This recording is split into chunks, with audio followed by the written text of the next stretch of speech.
Now we are going to study the next poem. This poem is very interesting. ये poem बहुत ही रोचक है. इस पोएम में हमें बहुत कुछ सीखने को मिलता है. ये बहुत ही हमारे लिए लाभदायक है. आइए देखते हैं इस पोएम के. आर्थर एक राजा था. आर्थर का गुजरना. This poem has been composed by Alfred Lord Tennyson. ये कविता रची गई है एल्फ्रेड लॉर्ड टेनिसन के द्वारा. पोएम को डिस्कस करने से पहले डियर स्टूडेंट्स, सबसे पहले हम थोड़ा सा जानकारी लेते हैं, थोड़ी सी नॉलेज प्राप्त करते हैं एल्फ्रेड लॉर्ड टेनिसन पोइट के बारे में, कवि के बारे में.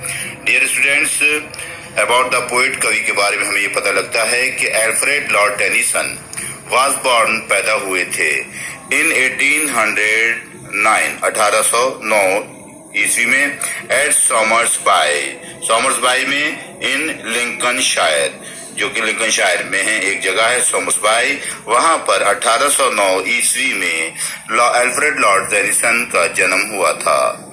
He was educated at home, उनकी शिक्षा घर पर ही हुई. एंड एट ट्रिनिटी कॉलेज, और कहाँ हुई? ट्रिनिटी कॉलेज में, जो कि कैम्ब्रिज में है, वहां उन्होंने शिक्षा प्राप्त की. ही मेट A.H. हालम, उनकी भेंट हुई A.H. हालम से एट कैम्ब्रिज में. And the two became great friends, और दोनों बन गए महान मित्र. डियर स्टूडेंट्स, प्रेजेंट पोएम जिसका नाम द पैसिंग ऑफ आर्थर है, ये उनकी एक बहुत मशहूर पुस्तक है. उसमें से जो मशहूर पोएम है, उस लंबी कविता में से ये पंक्तियां, ये चंद स्टैंजे लिए गए हैं. ये पोएम एक्सट्रैक्ट है जो कि गिवन दी गई है हियर, यहाँ इज फ्रॉम. एक्सट्रैक्ट मीन्स एक निचोड़ है. गिवन हियर यहाँ दिया गया from Tennyson's long poem, Tennyson की लंबी कविता में से, जिसका नाम है Morte d'Arthur, which is closing book, जो कि समाप्त होने वाली पुस्तक of Idylls of the King से में उपस्थित है. उसके अंदर अंत में लिखी हुई गई है.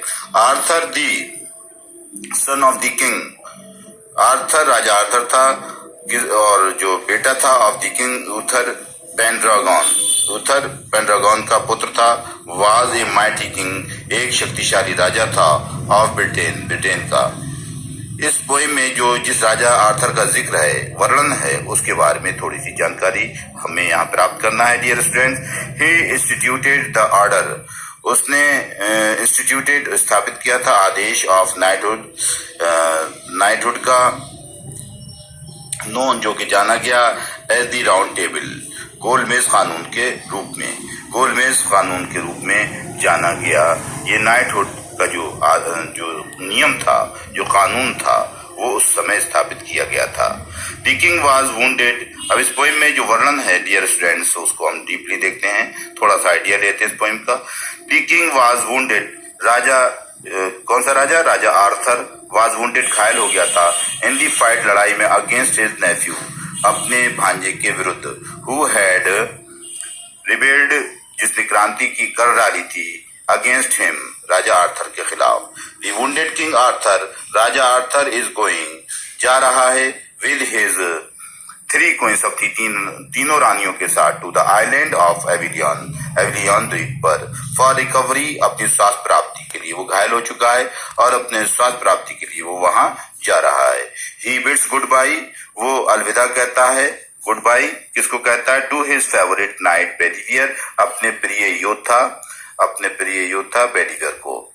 एंड कंसोल्स हिम, और उसे तसल्ली देता है, सांत्वना देता है. हिम बाई सेइंग, उसे कहने के द्वारा, that he should not be sorry, कि उसे दुखी नहीं होना चाहिए. फॉर द डिसोल्यूशन, समाप्ति पर, विघटन पर, नष्ट हो जाने पर, ऑफ द राउंड टेबल, गोलमेज कानून के. चेंज इज नेचर्स लॉ, परिवर्तन प्रकृति का नियम है. ये कहते हुए वो वहां से विदा लेता है. आइए डियर स्टूडेंट्स, अब हम इस पोएम को हम डीपली स्टडी करते हैं. पोएम का फर्स्ट स्टैंजा देखते हैं, पहली लाइनें शुरू की. एंड स्लोली, और धीरे धीरे, आंसर्ड आर्थर, उत्तर दिया राजा आर्थर ने, फ्रॉम दी बार्ज, नाव में बैठा हुआ है राजा आर्थर. राजा आर्थर ने नाव में से बैठे बैठे घायल अवस्था में राजा, उसने उत्तर दिया, दी ओल्ड ऑर्डर, ये तसल्ली दे रहा है किसको? बेडीवियर को। दी ओल्ड ऑर्डर चेंजेस, पुराना नियम बदल जाता है। ये एक सच्चाई है, जो नियम होता है उसमें परिवर्तन अवश्य आता है। दी ओल्ड ऑर्डर चेंजेस, पुराना नियम बदल जाता है। ईल्डिंग प्लेस टू न्यू, नए नियम को स्थान देते हुए, यानी कि नया नियम, ईल्डिंग मीन्स देते हुए, प्लेस मीन्स स्थान, टू न्यू नए नियम को, नया नियम पुराने नियम का स्थान ले लेता है। एंड गॉड, और ईश्वर, फुलफिल्स, रिक्त स्थान की पूर्ति कर देता है, हिमसेल्फ, स्वयं ही, इन मेनी वेज, भिन्न भिन्न तरीकों से। अनेकों तरीके हैं खुदा के जो खाली जगहों को भर देने के लिए काफी हैं। लेस्ट, और ये परिवर्तन इसलिए जरूरी है dear students, lest one good custom, कहीं ऐसा ना हो, लेस्ट मीन्स कहीं ऐसा ना हो, वन गुड कस्टम, एक अच्छी प्रथा या रीति रिवाज, शुड करप्ट द वर्ल्ड, संसार को भ्रष्ट कर दे, गंदा कर दे। जो पुराना नियम है वो समय के अनुकूल नहीं होता है, समय से सुसंगत नहीं होता है, इसलिए पुराने नियम का बदल जाना अति आवश्यक है, उसकी जगह नए नियम का आना जरूरी होता है। ये संसार के रख रखाव के लिए बहुत जरूरी है। फिर कहता है राजा आर्थर तसल्ली देता है, कंफर्ट थायसेल्फ, धैर्य रखो अपने आप में, ए बेडीवियर, अपने आप में धैर्य रखो। वो धैर्य, व्हाट कंफर्ट, जो धैर्य, जो आराम, जो विश्राम इज इन मी, मेरे अंदर है। तुम्हें बेचैन नहीं होना चाहिए। I have lived my life, मैंने अपना जीवन व्यतीत किया है, एंड दैट, और वो विच आई हैव डन, जो कुछ मैंने किया है, जो कुछ भी कर्म मैंने किए हैं, may he within himself make pure, ये प्रार्थना का वाक्य है, ये दुआ का वाक्य है। खुदा उन सारे कामों को शुद्ध बना दे, मेक प्योर मीन शुद्ध बना दे, अर्थात जो मेरे द्वारा किए गए कर्म हैं, कार्य हैं, खुदा उन कार्य को स्वीकार कर ले। बट दाऊ, लेकिन तू ए बेडीवियर, तू, if thou shouldest never see my face again, अगर तू कभी ना देख पाए मेरा चेहरा दोबारा, अगेन मीन्स दोबारा, तू अगर मुझसे भेंट न कर पाए दोबारा, तो क्या करना? तो प्रे, प्रार्थना करना, फॉर माई सोल, मेरी आत्मा के लिए, मेरी आत्मा के लिए प्रार्थना करना। क्यों करना प्रार्थना? क्योंकि असंभव चीजें संभव हैं प्रार्थना के द्वारा। प्रार्थना एक चमत्कार है डियर स्टूडेंट्स। यदि कोई काम नामुमकिन हो तो, इम्पॉसिबल हो, तो वो प्रार्थना से पॉसिबल हो जाता है। मोर थिंग्स, अधिकतर वस्तुएं, आर राट, हो जाती हैं संभव, बाय प्रेयर, प्रार्थना के द्वारा।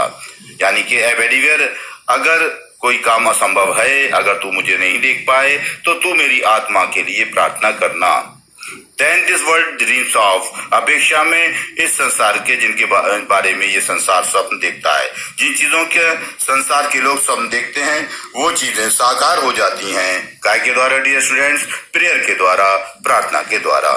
Wherefore, जिसके लिए let thy voice rise, अपने, जिसके लिए अपनी आवाज को, ताई मानी तेरी, यानी कि अपनी वॉइस, आवाज को, लेटने दो, राइज, उठना, अपनी आवाज को उठने दो, लाइक ए फाउंटेन, एक फव्वारे की तरह। देखिए फव्वारे का काम क्या होता है? धरती से पतली धार बनकर ऊपर को आकाश की तरफ उठता है और बिखर जाता है, फैल जाता है।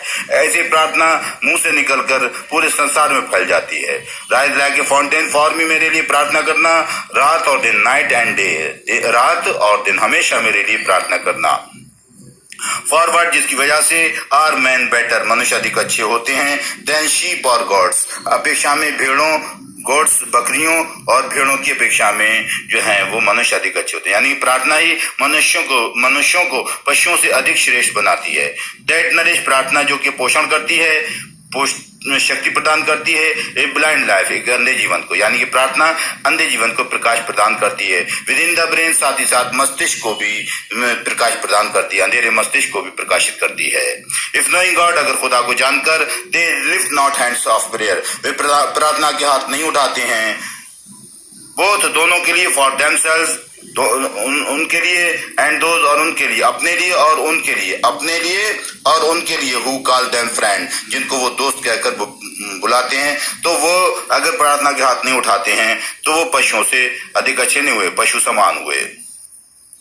For so the whole world, इसलिए सारा संसार, होल राउंड अर्थ, संपूर्ण गोल पृथ्वी, इज एवरी वे, हर तरीके से है, बाउंड, बंधी हुई, बाय गोल्ड चेन्स, सुनहरी जंजीरों के द्वारा, अर्थात ईश्वर, गॉड, अल्लाह सारे संसार को सुनहरी जंजीर के द्वारा नियंत्रण में रखता है। यानी कि सारे संसार को ईश्वर, अल्लाह, गॉड नियंत्रित रखता है।